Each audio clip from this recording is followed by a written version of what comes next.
Bonjour, aujourd'hui je vais vous parler de la confiance en soi. Tout d'abord parce que dans mon métier de coach, c'est une demande qui est très fréquente et aussi parce qu'à l'époque, le manque de confiance m'a beaucoup freiné dans mon évolution. Alors à la fin de cette courte vidéo, je vous partage les quelques clés qui m'ont vraiment aidé à être beaucoup plus à l'aise en toutes circonstances. Alors, bonne nouvelle, la confiance en soi, cela s'apprend, cela se travaille et ça passe tout d'abord par la connaissance de soi, de ce que vous avez déjà réussi et dont vous êtes fier, et de prendre conscience de vos points forts et surtout de miser dessus. Alors la confiance en soi, c'est quelque chose qui se renforce au quotidien. C'est un petit peu comme un muscle que vous allez travailler régulièrement et qui fera que vous serez à l'aise dans certaines situations. Et donc c'est la répétition qui vous aidera. Alors chez vous, quand est-ce que le manque de confiance se fait le plus sentir? Peut-être lorsque vous devez passer un appel important ou quand vous devez prendre la parole en public ou aller vers des personnes que vous ne connaissez pas ou encore oser dire ce que vous pensez vraiment, donner votre avis. Quelquefois, ça peut être aussi changer de travail, osez vous lancer. Alors vous doutez, la peur s'installe, vous reportez et vous êtes alors dans ce que l'on appelle un processus en boucle d'auto-sabotage. Alors, qu'est-ce qui fait que l'on n'ose pas toujours?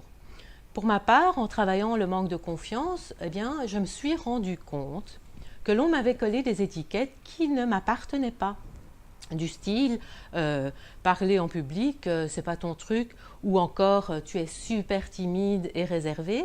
Or, j'en ai fait mon métier, donc je donne des séminaires, je forme au coaching, je fais des vidéos, et il faut savoir que tout ce que l'on vous colle peut créer des croyances limitantes et vous freiner dans vos projets.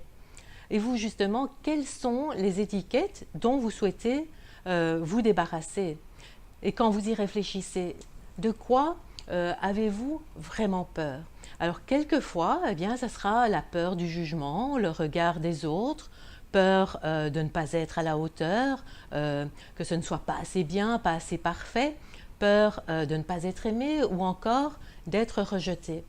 Alors, ces peurs, on essaye souvent de ne pas les voir parce que c'est inconfortable.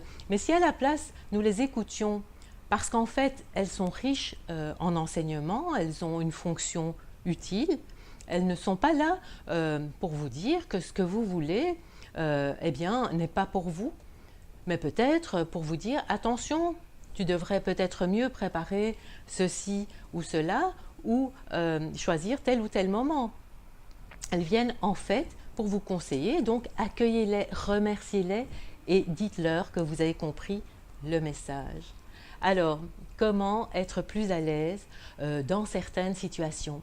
Il y a plusieurs étapes pour y arriver. Et la première est d'identifier un moment futur où vous aurez besoin d'être plus confiant. Soyez précis. Vous êtes avec qui, quand, dans quel environnement? La deuxième étape est de réfléchir au pourquoi. Pourquoi est-ce que vous souhaitez avoir confiance en vous à un moment bien précis? En quoi est-ce que cela fait sens pour vous? Imaginez ce que vous gagneriez à être plus confiant, mais aussi à côté de quoi est-ce que vous passez en n'y travaillant pas?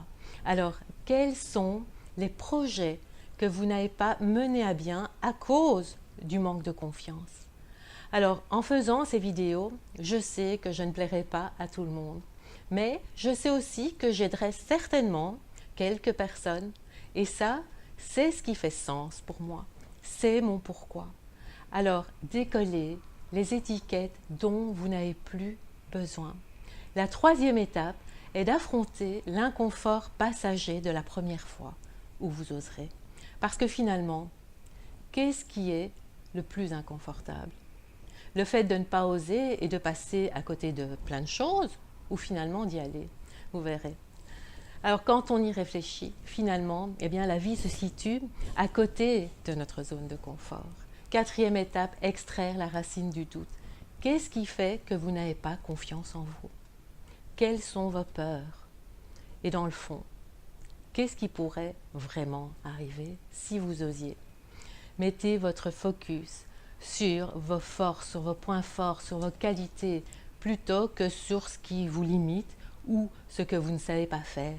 La 5e étape est de vous visualiser au top de votre confiance. Comment seriez-vous au niveau de votre posture, de votre attitude, de votre voix? Soyez le plus précis possible parce que ce que l'on visualise se matérialise. Entraînez-vous chaque jour et vous finirez par être beaucoup plus à l'aise. Alors, je peux vous dire que cela fonctionne vraiment. D'ailleurs, regardez, pour quelqu'un qui n'avait pas confiance, et enfin, l'antidote du doute, eh bien, c'est la certitude. Regardez vos projets avec du positif. Le besoin de perfection et l'exigence avec soi peuvent être bien évidemment des qualités, mais cela peut aussi vous freiner parce qu'en fait, rien n'est jamais parfait. Et attendre la perfection vous met quelquefois dans la procrastination. Alors, j'aime beaucoup cette citation de Mark Twain qui dit que si vous n'y prenez pas garde, dans 20 ans, eh bien, vous serez plus déçu par les choses que vous n'aurez pas faites que par celles que vous aurez faites. Alors, si vous avez aimé cette vidéo, je vous remercie beaucoup pour vos commentaires, pour vos likes, pour vos partages et je vous dis à très bientôt dans une prochaine vidéo.